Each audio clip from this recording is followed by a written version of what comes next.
നമസ്കാരം. ആലുവ വാർത്തയിലേക്ക് സ്വാഗതം. 1.5 കിലോ കഞ്ചാവുമായി ഒഡീഷ സ്വദേശി ആലുവയിൽ എക്സൈസിൻ്റെ പിടിയിലായി.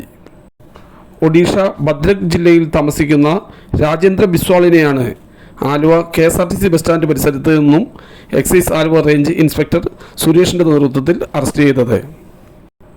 ട്രെയിൻ മാർഗം ഒഡീഷയിൽ നിന്നെത്തിച്ച കഞ്ചാവ് ഏജന്റിന് കൈമാറുന്നതിനായി ബസ് സ്റ്റാൻഡ് പരിസരത്ത് കാത്തു നിൽക്കുമ്പോഴാണ് ഇയാളെ എക്സൈസ് സംഘം പിടികൂടിയത്.